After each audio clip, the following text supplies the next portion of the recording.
I grew up in a small middle-class family. My town was about 50,000 people, so my high school class was about 100 people. My mom was a stay-at-home mom. She was an Avon lady for a while. So I met my husband 2 years ago. Actually, we met in 2010.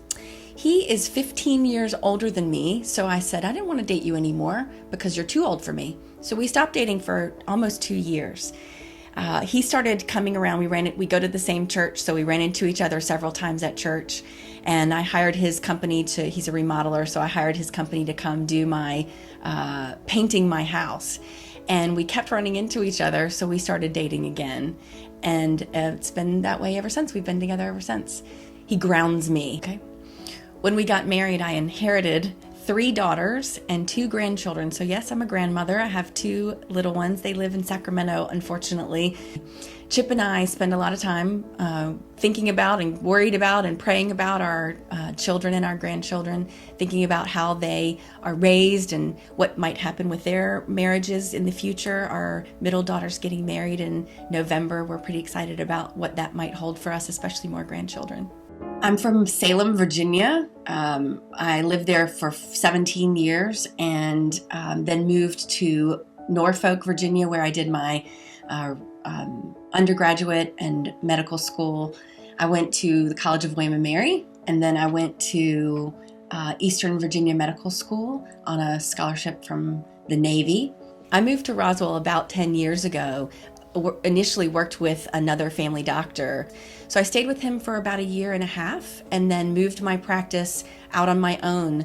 I've been in practice now for 10 years since I worked with Dr. Eubanks. The practice of medicine has changed quite a bit over those years. I initially started out seeing about 30 patients a day. That was quite a challenge. The way we have to practice medicine today requires us to see 4 or 5 patients an hour. That means I get to spend about 10-15 minutes with each patient at most. I sometimes will run as far behind as 1.5 hours, primarily because I want to give patients that kind of attention. I want to hear what they have to say. I don't feel like I can get the detail in their history that I need to be sure what I'm diagnosing or treating is accurate. Good medicine takes time, and I'm committed to giving that to you. I had a longtime patient in her 80s who'd followed me from my original practice. She came to the office with a cough for several months, and the CT showed it was cancer.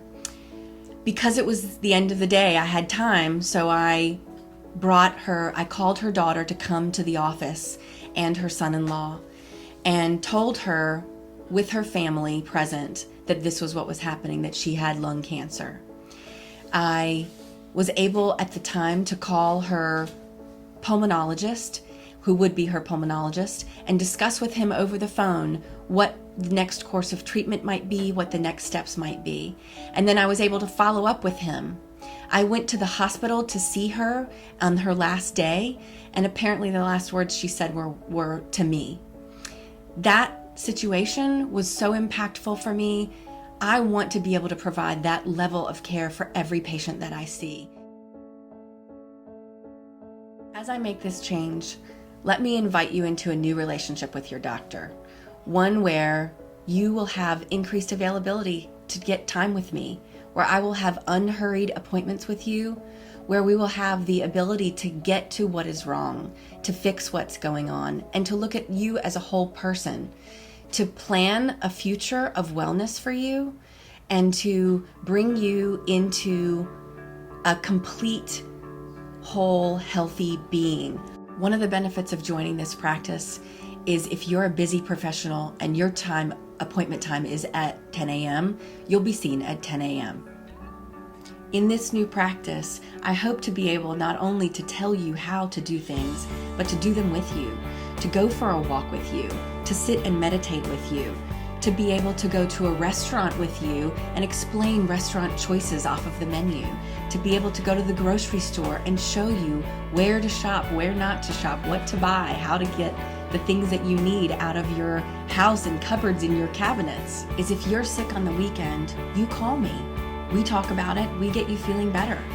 If you're traveling for work and you have an illness while you're there or an injury, you call your doctor and we get you better.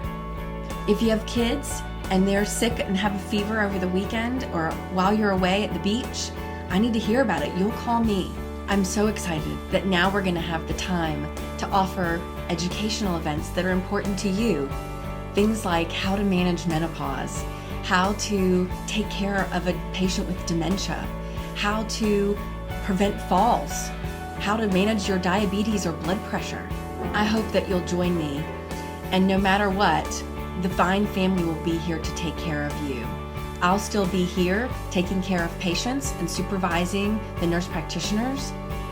We'll still be offering the diversity of services we do now, and with this change, I hope to be able to offer more.